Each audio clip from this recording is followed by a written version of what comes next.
196 রানের বড় পুঁজি গড়েও স্বস্তি পেল না বাংলাদেশ। এক মোহাম্মদ হারিসের দাপটেই নাস্তানাবুদ টাইগার বোলাররা।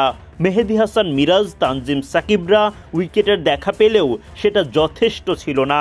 তাই তো টানা 3 ম্যাচ হেরে হোয়াইট ওয়াশ হয়ে দেশে ফিরবেন লিটনরা।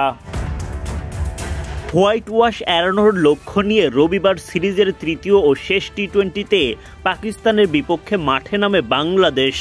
এই ম্যাচেও টসে হেরে যান বাংলাদেশ অধিনায়ক লিটন দাস।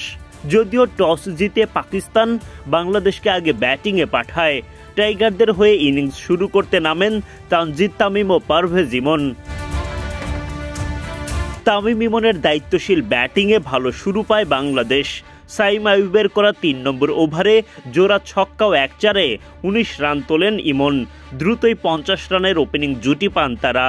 পাওয়ার প্লের 6 ওভার শেষে বিনা উইকেটে টাইগাররা পায় 53 রান। তামিম ইমনের জমে ওঠা জুটিতে পাকিস্তানের বিরুদ্ধে নিজেদের সর্বোচ্চ রানের ওপেনিং জুটি পায় বাংলাদেশ। ইমন তো একের পর এক বাউন্ডারিতে দ্রুত গতিতে ব্যক্তিগত 50 তুলে নেন। মাত্র 27 বলে 6টি 4 ও 3টি ছক্কায় অর্ধশতক পূরণ করেন তিনি।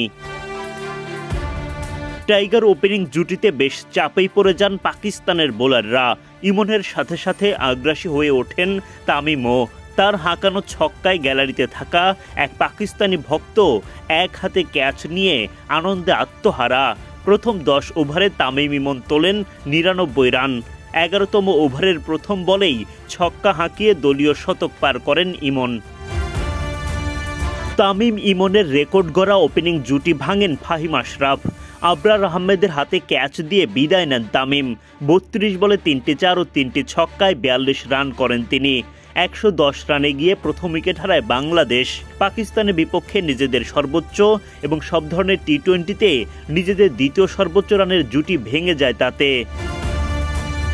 তামিমের পর বেশিক্ষণ টিকতে পারেননি পারভেজ ইমনও। শাদাব খানকে ছক্কা হাঁকাতে গিয়ে ঠিকঠাক ব্যাটে বলে করতে পারেননি। বল যখন উঠে যায় শূন্যে তখন হাঁটু গেড়ে উইকেটের মাঝে বসেই হতাশ হয়ে পড়েন ইমন।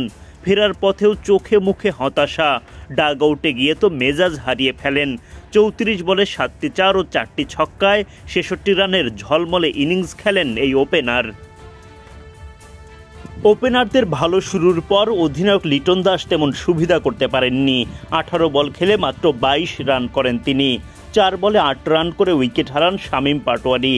18 বল খেলে 25 রান করতে পারেন তাওহিদ হৃদয়। শেষ দিকে জাকের আলী অনেক একাধিক বাউন্ডারিতে দলকে এগিয়ে নিয়ে যান।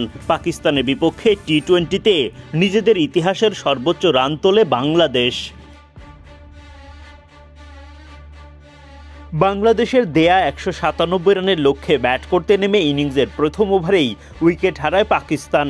মেহেদী হাসান মিরাজ তোলেন পাক ওপেনার ফারহানের উইকেট। তাতে অবশ্য পাকিস্তান খুব একটা চাপে পড়েনি। সাইম আইয়ুব ও মোহাম্মদ হারিসের দুর্দান্ত ব্যাটিংয়ে 8 ওভারে পাকিস্তান তোলে 78 রান। তানজিম সাকিব ফেরান সাইম আইয়ুবকে। মেহেদী হাসান মিরাজ তোলেন হাসান নওয়াজের উইকেট। 137 রানের মধ্যে 3 উইকেট হারায় পাকিস্তান। যদিও হারিসের মারকুটে ব্যাটিংয়ে সেটার প্রভাব পড়েনি পাকিস্তান দলে। 14 ওভার শেষে তারা করেন 148 রান। শেষ পর্যন্ত হারিস তুলে নেন সেঞ্চুরি। তার এমন ব্যাটিংয়ে সহজেই বাংলাদেশকে হারিয়ে দেয় পাকিস্তান। টানা 3 ম্যাচ হেরে হোয়াইট ওয়াশ বাংলাদেশ।